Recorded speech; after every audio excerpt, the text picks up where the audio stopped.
Hello, and today's purpose of the day is I can simplify mixed expressions. Please take some time to find the following two problems. Number 1, 5 plus 3/7, and number 2, 18/5 minus 1. Please show all of your work.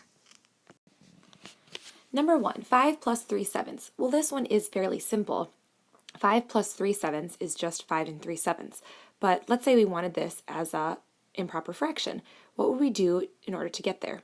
Well, you're thinking we could take 7 times 5, get 35, add 3, and get 38/7. That one is pretty simple. I'm just going to recap and go through the work of what this would look like if it wasn't so easy to do a problem like this. We would want to get a common denominator, so our first number 5 would be like 5 over 1 if we turn that into fraction with a denominator plus 3/7. In order to add fractions, we need a common denominator. So I would multiply the the first fraction by 7 over 7 and get 35/7 plus 3/7. Add together the numerators and get 38/7, which as a mixed number is 5 and 3/7. Let's take a look at the second one, which might not be as easy as the first. So 18/5 minus 1 over 1, if we turn that into a fraction with a denominator. So to get a common denominator between 5 and 1, that would be 5. So I would multiply the second fraction by 5 over 5.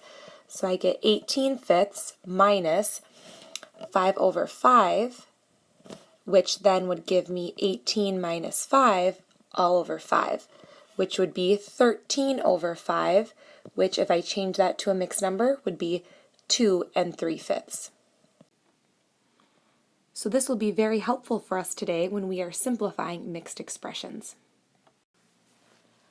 A new vocabulary word for 11.7 is a mixed expression, and a mixed expression is an expression containing the sum or difference of a monomial and a rational expression. So again, monomial means one term, and rational expression is a fraction. And that fraction could have numbers, could have variables, could have the product numbers and variables, it could have the sum or difference of numbers and variables. So let's provide an example. An example could be 6x plus 3 over y, right? We have one term, which would be the 6x, plus a rational expression with a fraction, which would be 3 over y. Another example we could see could be like x minus 2 over 3, so that would be the rational expression minus 5. That would be my monomial. Can you think of an example? Great job. One last example that I could come up with is we could flip-flop and put the monomial first, minus x over 5, and that would be my rational expression. Here are just a few examples of what a mixed expression looks like. Let's go through a few examples of simplifying mixed expressions. What would you do on number 1? 2 plus 5 over x.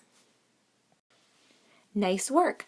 We need to rewrite 2 over 1 and say 2 over 1 plus 5 over x. And the only way we can add these rational expressions, or this monomial plus this rational expression, is if I get a common denominator. So common denominator of 1 and x would be x. So I would multiply both sides by x. So I would say times x over x, and I would get 2x over x plus 5 over x, which would equal, well, 2x plus 5, I can't put those terms together because those aren't like terms, so I would just get 2x plus 5 all over x. And I can't simplify because there's no term that I could take out of the 2x, the 5, and the x in the denominator. So that would be my final answer. Let's take a look at number 2. 3 plus 7 over x minus 2. Again, great job to start. We want to put 3 over 1.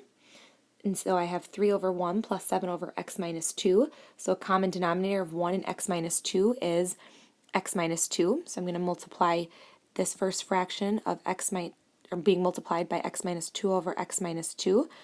So I get 3 times x, which would be 3x. 3 times negative 2 would be negative 6. And I could say plus 7 all over a common denominator now of x minus 2. And here I can put together this negative 6 plus 7 to give me a 1. And so this would be 3x plus 1 all over x minus 2. And again, there's nothing I could factor out or cancel out because there's no terms that can, so that would be my final answer.